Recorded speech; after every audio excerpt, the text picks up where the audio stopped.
Hi everyone, this is like my first YouTube video, and in this video I want to talk about how important Akash modules are for NEET. So basically a lot of people just tend to skip these and practice either the textbook questions or the test questions that you're given. But I feel Akash modules are very very important. और इनको solve करके I think you gain a lot of practice और आपसे बहुत सारे question solve हो जाते हैं जो आकाश के मॉक टेस्ट में आते हैं, आकाश के जो रेगुलर एफटीज में आते हैं और जो भी टेस्ट कंडक्ट आकाश करवाता है. So actually I have studied from Aakash and after a very detailed evaluation I have come to conclusion कि आकाश के मॉड्यूल करके आप एक्चुअली में नीट में बहुत अच्छा स्कोर कर सकते हो. और इसमें मतलब जो ऐसे अलग अलग तरह के क्वेश्चंस होते हैं जो आपकी प्रैक्टिस को बहुत ज़्यादा एनहांस करते हैं and I like really helpful. तो वही सबसे पहले ना we'll talk about what is there, इसका कंटेंट क्या है. तो इसमें ना 4 सेक्शंस हैं. Everybody knows I am talking about the RM1 the dropper modules. Okay, ये 4 सेक्शन में है. Section A, B, C, D. Now this is like a very basic knowledge, I know everybody knows this, but I just want to tell कि 4 section है. और मतलब अगर हम division करें मोस्टली तो सेक्शन A में अप्रोक्सीमेटली 15 क्वेश्चंस है. सेक्शन B में 30 तो होते ही है, 30, 40 and it can even exceed. Physics में मोस्टली आई हैव सीन. और सेक्शन C जो होता है वो पूरा PYQ बेस्ड है, तो 60-70 PYQs तो होते ही हैं. और आकाश के मॉड्यूल्स में 2005 से पहले वाले PYQs भी मिलते हैं, which is a good thing obviously, because अब तो वैसे भी वो पिछले 5-6 साल के PYQs जो है इरेलीवेंट हो चुके हैं after looking at NEET 2025. So पहले वाले practice करना is like really important. And now comes section D, which I think is the most important, but for a lot of people it is the least important section. जिसमें mostly I have observed कि 60 questions ही होते हैं, especially in physics. It can be less, but it cannot be more. I think 60 से ज़्यादा नहीं देखे मैंने किसी भी chapter के section D में. So this is like very very important. Okay. Now हम individually बात करते हैं कि कौन सा section में क्या क्या cover होता है. So I'll tell you first about section A and section B. So section A और section B ना basically पूरी तरीके से NCERT के questions होते हैं इसमें. Not exactly from NCERT book, but NCERT concepts are covered in these 2 sections, and I feel this is like really important. Because जब तक हमारा कॉन्सेप्ट क्लियर नहीं होगा तब तक तो हम क्वेश्चन कर ही नहीं पाएंगे. तो सेक्शन A and B में you will see a lot of questions like that which you will feel are really good, and you will put a star to it so that you can practice them again and again. And I've observed this so many times. Question level is very good in section A and section B. So basically आपको ये miss नहीं करने चाहिए दोनों, ये बहुत important है. What I've observed कि आकाश के खुद के कुछ टीचर्स ऐसे हैं जो कहते हैं कि आप लोग ना सेक्शन डी को छोड़ दो, but I feel section D को नहीं छोड़ना चाहिए, बिल्कुल भी नहीं छोड़ना चाहिए. ठीक है, वो बहुत ज़्यादा इंपॉर्टेंट है. सेक्शन ए और बी की बात करें तो वो तो एनसीईआरटी है, और देखो भाई कॉन्सेप्चुअल है तो बहुत ही ज़्यादा इंपॉर्टेंट हो जाता है. You will see very good level questions here, और यहाँ से आपका जो लेवल है प्रैक्टिस करने का वो काफ़ी बढ़ जाता है. ठीक है, अब बात करेंगे सेक्शन सी की, जो कि सबसे ज़्यादा प्रैक्टिस्ड है और सबसे ज़्यादा लोग उसको सॉल्व करते हैं. सेक्शन ए भी छोड़ देते हैं लेकिन सी कर लेते हैं. तो सी तो भाई पूरा PYQs है, और PYQs सबसे ज़्यादा इम्पोर्टेंट है.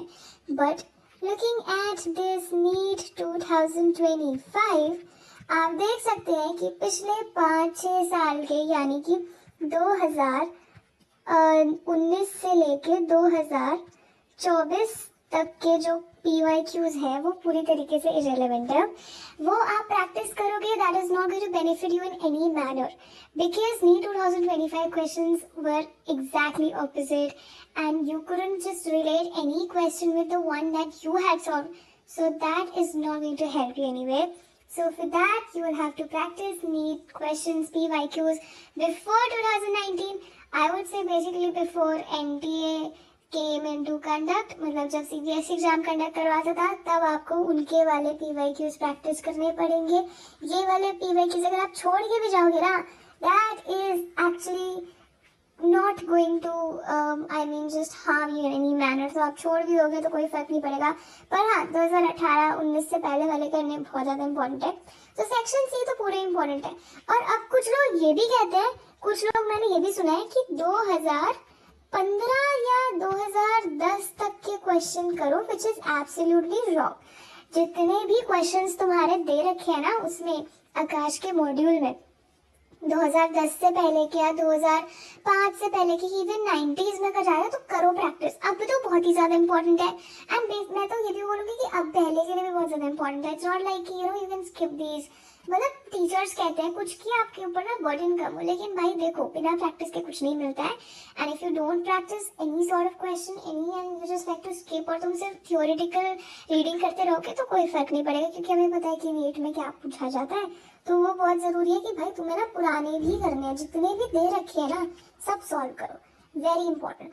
Now we gonna talk about a very controversial section, क्योंकि भाई बहुत लोगों को ये टफ लगता है, और ये टफ है भी एक्चुअली में। देखो इसमें जो क्वेश्चंस हैं वो जेईई मेंस और कई तो लिटरली जेईई एडवांस तक के लेवल के क्वेश्चंस हैं, जो कि एक 5 साल से आया हुआ नीट एस्पिरेंट, सोचिए ना कि छोड़ दो, जो कि 2019 से लेके 2024 तक तो किसी भी तरह के ऐसे क्वेश्चंस नहीं आए थे सेक्शन डी में।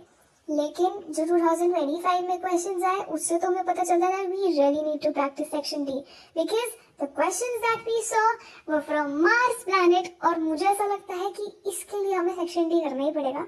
कुछ टीचर्स ऐसे होते हैं, I am again repeating my statement, who से कि भाई आपको ना सेक्शन डी स्किप कर देना चाहिए, but I feel big no, you should do this. This is very important section.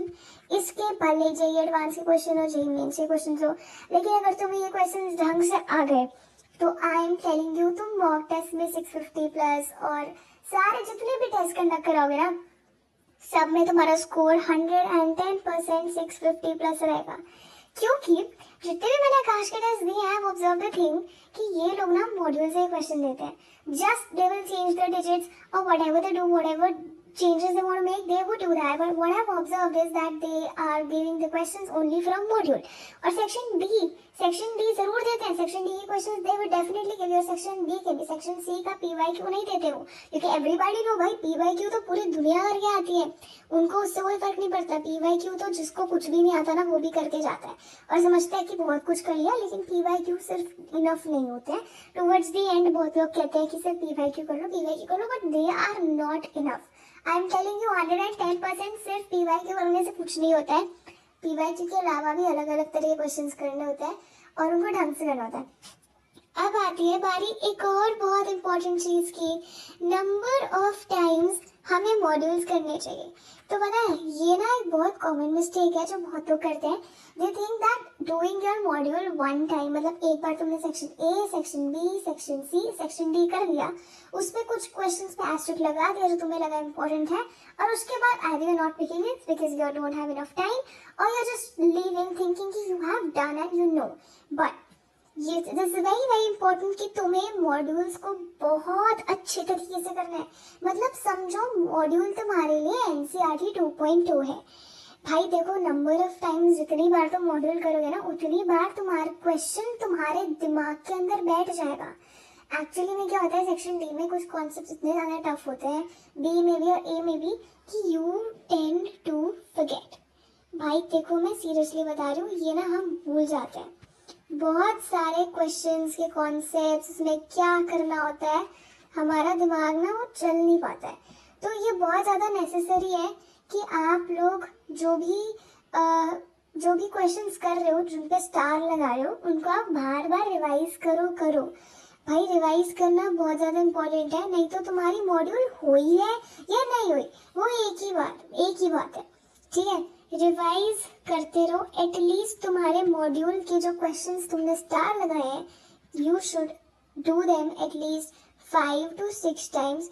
और अगर तुम लास्ट के लिए मॉड्यूल रखोगे दिसंबर, जनवरी, फरवरी, मार्च, जब नीट आने वाला होगा, तो कोई फायदा नहीं है। ठीक है, क्योंकि you will feel suddenly you will have a lot of burden to complete your modules and then you will do just them in a very random manner, और वो तुम्हारे दिमाग में नहीं जाएगा। You will not get anything with that. So it's very very important कि तुम पहले से मॉड्यूल्स करके रखो जैसे जैसे तुम्हारा सिलेबस आगे चल रहा है, और फिर एंड में उनको रिवाइज करो, ठीक है। आई am telling you this gonna help you a lot. तो मॉड्यूल्स को ना बहुत ज़्यादा seriously low, seriously I am telling you. इनको ना NCERT 2.0 ही मानो, मैं सच बता रही तुम्हें, ये NCERT ही है एक तरीके से। अगर तुमने इसको ढंग से कर लिया ना, so they gonna help you a lot. Now I tell you my experience, because मैंने जहाँ भी जैसे टेस्ट सीरीज दिया, सपोज एलन की, आकाश की, फिजिक्स वाला, व्हाटएवर, और जो भी लोग लेते हैं जनरली, उसमें ना ये सेक्शन बी के क्वेश्चंस देखने को बहुत मिले मुझे। Literally I am telling you, मुझे पता चला यार ये ना मॉक टेस्ट में जितने भी क्वेश्चंस आ रहे हैं, ये सारे मॉड्यूल से ही उठा कर दे रहे हैं।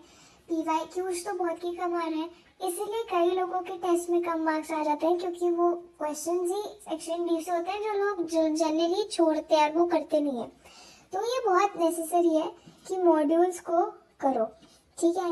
अब कुछ लोगों को कंफ्यूजन होता है कि भाई बायोलॉजी के मॉड्यूल्स करने चाहिए या नहीं करने चाहिए। तो यार देखो, पर्सनली मुझे तो ऐसा लगता है कि बायोलॉजी में सेक्शन ए, सेक्शन बी या section D out of NCERT आता है, और बायोलॉजी कंप्लीटली NCERT रिस्ट्रिक्टेड होती है। मतलब आकाश, एलन या यहाँ जितने भी कोचिंग सेंटर्स हैं, यहाँ पे आउट ऑफ NCERT बायोलॉजी पढ़ाई जाती है, जो कि थोड़ी सी मुझे ऐसा लगता है कि is not something that should be done, because NCERT में से ही आता है। बट अगेन नीट 2025 में कुछ क्वेश्चंस ऐसे आए थे जहाँ पर डायरेक्ट NCERT लाइंस नहीं थी और थोड़ा एप्लीकेशन की जरूरत थी। तो अब जो नीट 2026 में बैठेंगे, मेरे हिसाब से उनको सेक्शन ए, बी के कुछ तो NCERT क्वेश्चंस कर लेने चाहिए। सेक्शन डी छोड़ सकते हो, section D you can leave, but I don't think so you should leave section A, B now, because उसमें अगेन मैंने बोला कि जो कॉन्सेप्चुअलाइज क्वेश्चंस हैं वो आते हैं, तो वो कॉन्सेप्ट्स तुम्हारे कवर हो जाएंगे अगर तुमने सेक्शन ए और बी जो है वो सॉल्व कर लिया। तो सेक्शन ए, बी और सी 100% बायोलॉजी में सॉल्व करके जाना, that is gonna help you a lot. Okay, अब केमिस्ट्री और फिजिक्स में तो कोई बात बनती ही नहीं भाई। केमिस्ट्री फिजिक्स में तो बहुत नेसेसरी है कि तुम्हें चारों सेक्शंस करने हैं, कोई भी चैप्टर मत छोड़ना, चारों सेक्शन करके जाना। रिपीट मॉड्यूल्स मेनी टाइम्स, ठीक है, उनको बार बार रिवाइज करते जाना, और वो तुम्हारे बहुत हेल्प करेंगे, and they will really fetch you marks. I am telling you this, okay, this is like a personal stat what I have observe, तो ये जरूर करना, this is really going to help you.